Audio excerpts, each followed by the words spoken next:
জগতের কিন্তু দৃষ্টি সীমা বা এখন দেখা যায় তখন কানতে কানতে বলি তোমার আব্বা মানে দিয়ে গেছে কবে আসবে আমি যাই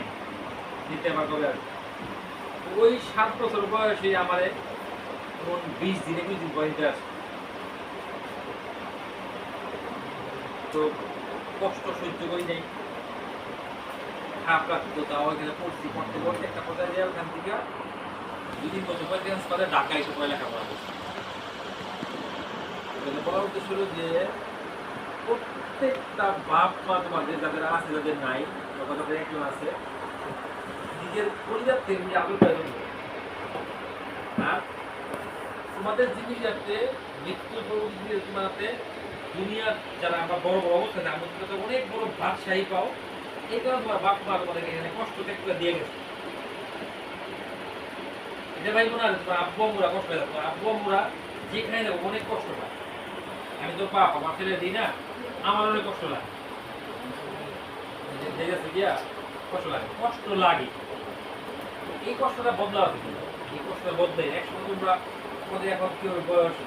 14 কেউ বয়স 15 কেউ বয়স 16 কেউ বয়স 9 কেউ বয়স 8 কিন্তু এক সময় ইউ বিকাম লাইক মি এক সময় আমাদের মতো বয়স হইব তোমাদের মতো বয়স হইব তারপরে আমাদের মতো বয়স হইব তখন বুঝবা এই লাইনে লেখাপড়ার গুরুত্ব রাখি কতটুকু মনে করে তোমরা হয়েছে আমরা এত বড় কিছু হয়ে যাই তখন শুধু বলে দেখি আসসালামু আলাইকুম দাঁড়াই যাই বসে থাকতে পারি কেন কতটা করি উনি একজন আলেম উনি দিনের লাইনে উনি আমাদের থেকে অনেক বড় ওনারা অনেক বড় হাফেজ কালকে আমাদের মধ্যে ওনার বাপ মারে উনি এমন বিনয় করে জানতে দেবেন ইনশাআল্লাহ এমন স্বর্ণের দূরের কাজ করানো হইল ওনাদের তোমাদের আমরা তো এটা মিস করছি আমি যদি পাইনি মনে মতো অনেক কষ্ট তো তোমাদের বাপ্পারা এই কষ্টটা নিয়েই তোমাদেরকে এখানে দিচ্ছে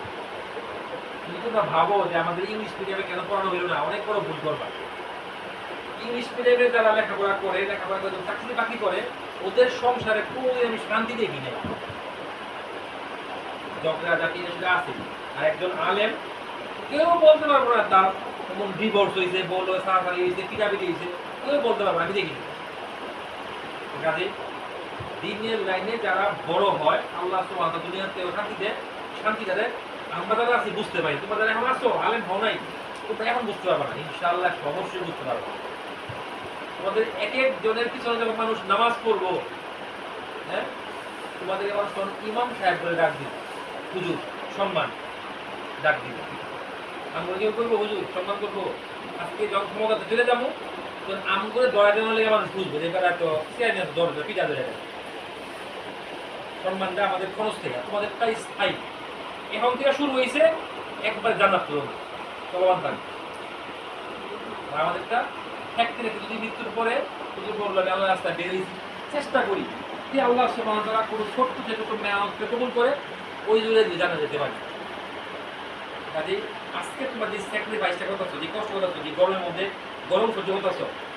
এই গরমটা সহ্য করাটাই আল্লাহ সুবহানাহু ওয়া তাআলার জন্য জীবনের অনেক বড় যে একটা স্তর এটা বাড়ানোর জন্য ব্যবহার করতেছে আমরা যখন দৌড়ে রেস করি না দৌড় দিই না সবাই ফার্স্ট হয় দৌড় তো সবাই দিই দুনিয়াতে এমন বহু তবকার মানুষ আছে কেউ ইঞ্জিনিয়ার কেউ ডাক্তার কেউ রাজনীতিবিদ হ্যাঁ কেউ শ্রমজীবী কেউ কর্মজীবী কেউ বড় চাকরি করে অনেক ধরনের মানুষ আছে সবচাইতে উত্তম এক নাম্বার বলতে যা আগে হয়েছে না তোমরা এক নাম্বারে তোমাদের ফার্স্ট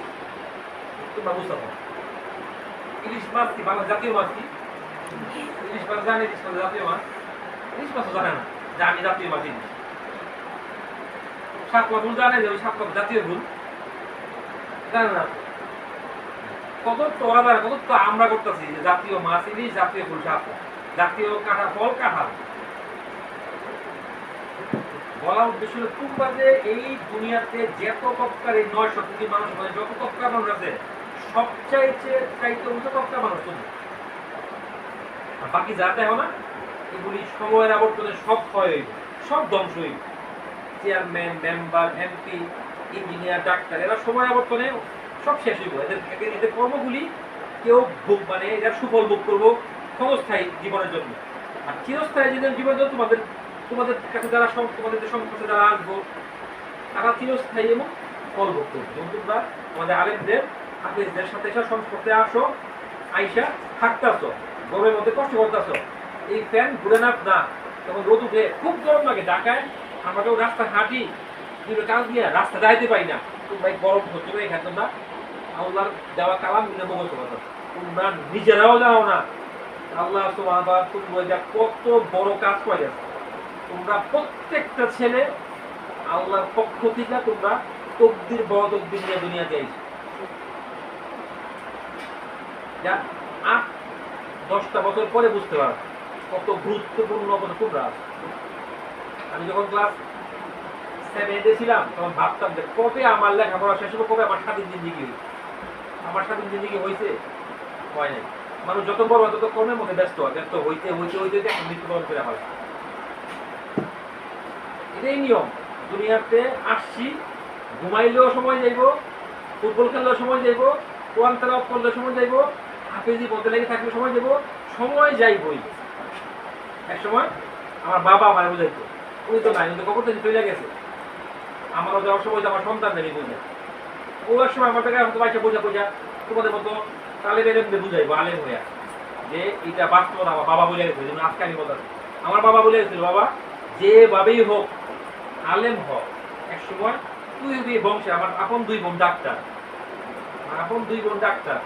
ওখানে আমেরিকা থাকতে বল না কেন, 2টা ফুকু ডাক্তার, ওই আমার ডাক্তার হয়েছে এই 79 সনে 80 সনে। আমার বাবা বলছে, বাবা তুই আমার বংশে সবচেয়ে